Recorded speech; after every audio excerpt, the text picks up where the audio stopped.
Here we go with another electric bike unbox and build, test and review. Another one from KBO. We've done a couple of bikes from them so far.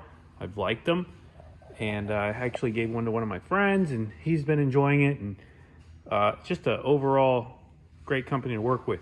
So this is a new offering from them. As you can see, it's compact, KBO compact. It's in a smaller box and everything, assuming it's a folding bike, clearly. Let's go ahead, get this thing out of the box and see what we're working with.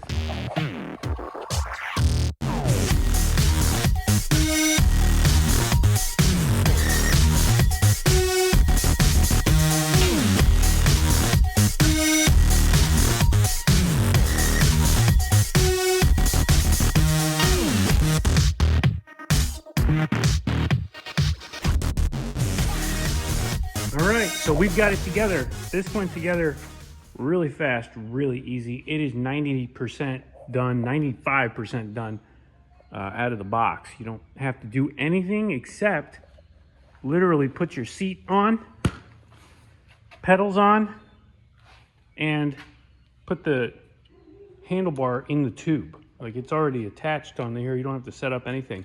So there it is, really easy. And we're powered up. Powers up. As you can see, it comes with a little bit over half battery or so. And we will go ahead and we will charge this battery up. Make sure it's working. Yep. Okay. Easy. So we'll go ahead and charge the battery up and take it for a spin. But overall, I like it. It's red. I like the red. Cool colors. The last one we got was white with red. This one's red with white. Pretty cool. I like it. Very simple frame. Very compact, as the name says. And great luggage rack. You can put a basket on here or something like that. The seat tilts forward, as you can see, so that you can get your battery out pretty easily. Like that. And back in. No problem. So pretty easy. I would say it's a typical design as far as e-bikes go. Folding bike, removable battery, easy peasy, nothing fancy here. So let's go ahead, charge it up, take it for a spin, see what this KBO Compact is all about. Okay, so we're out here with the KBO Compact, ready to go, set up, charged. Nice day. We've been riding a little ways to get here. It's limited, 20 miles per hour. You can see I got my GPS set up, and we're gonna compare it. We're gonna go on a nice 10-mile ride and see how this thing does. Overall, nice bike. Wish it had hydraulic disc brakes, but I'm not gonna fault it too much for that. It's a relatively inexpensive bike. Folds down, true to the compact name. You can see the frame is very narrow, and it's not a very heavy bike at all. Suspension seat, suspension fork, rigid rear. Nice place to put your luggage. If you've got a luggage rack or a cargo rack, you can put that there. Has front and tail light. The tail light is battery operated. You have to turn it on, but it's easy enough. If you're riding around at night, just turn it on. Same thing with the front, except the front's not battery operated. You just use the plus button as typical. So let's go ahead. 7-speed crank. Usual stuff here. Either way, we're going to go throttle only and 10 miles. See where the battery gets us. Here we go. So the first thing I want to mention about this bike, it has kind of like a delay in the throttle. You press it, it doesn't go anywhere. You can see I'm pressing it. I'll come to a stop and show you. If you just press the throttle, it does really nothing for a second. 1 1000, 2 1000, then it's going. So I don't like that. I think that for those of us who like to drive or ride throttle only, I want to see instant response on the throttle so that I'm able to control it at lower speeds, because it's cumbersome if I'm having to use the throttle at lower speeds. you can see it's doing nothing. If I'm going up a step or going up a hill or maneuvering in a parking lot or around people, that's dangerous, not being able to go as soon as I hit that throttle, and you have to wait for it to go. So I'd love to see that instant instead of a delay. Gets up to speed pretty good though. You can see we're at 20 miles an hour on the dash. They're pretty even, 20 and 20. It's speed limited for sure.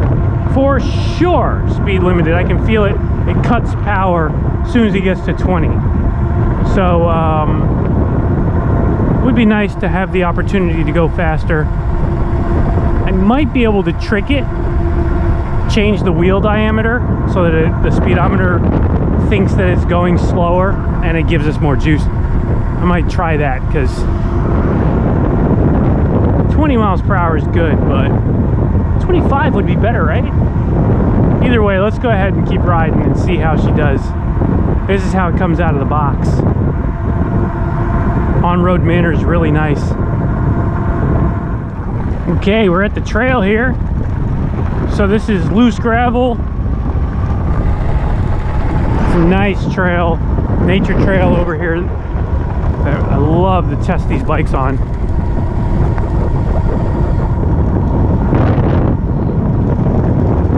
Suspension eats this up easy, no problem. I mean, don't expect much. This is not really rough terrain at all, but if you do want to ride it on dirt and gravel, you'll be totally fine.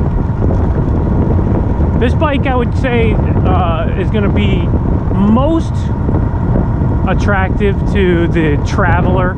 If you're a camper or you're going across the country or going somewhere and you want to bring your bike with you to transport around while you're there, you're on vacation, whatever, this is great. You'll be able to fold this bike up, put it right in the back of your car or in your RV or truck, take it anywhere you want to go. It's pretty stable. As you can see, one hand, no problem.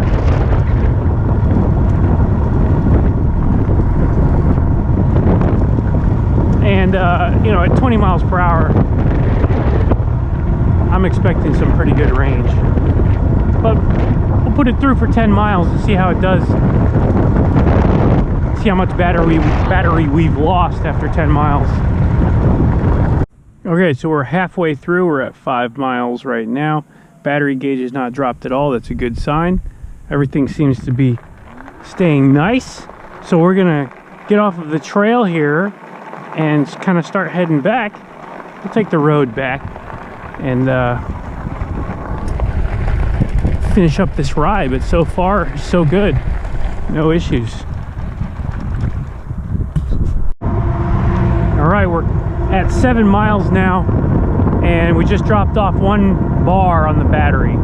So there's 5 bars on the battery. If it's accurate, then, you know, we're looking at 35 miles roughly to empty. So 30 miles is what I would probably expect. We'll see after the 10 mile mark if that second one is dropped, and we'll go from there. Still cruising. Okay, so we just finished a 10-mile ride, and the first bar on the battery is gone. I saw the second bar starting to flash. So we're getting to that second bar point. I would say that would indicate to me that we were definitely going to be able to go about 30 miles on the battery with the speed limit at 20 miles per hour. You can see we averaged 19 miles an hour over the 10-mile ride. The speedometer on the dash was showing about the same. So I'd say it's pretty accurate. Pretty accurate.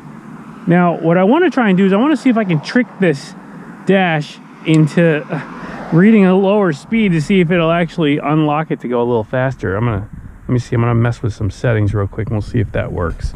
Well, I did try to trick the speedo, but it didn't work. It still only got us to 20 miles per hour. So no luck there. Either way, 20 mile an hour bike, I'm not gonna complain. If you guys are looking for a really easy to move around, compact solution for e-biking, I think this is a good one. Go check them out. KBO e-bike. Really not a bad unit. Inexpensive, easy to maintain, easy to transport, easy to work on. Can't really go wrong with it. Anyway, see you guys in the next one.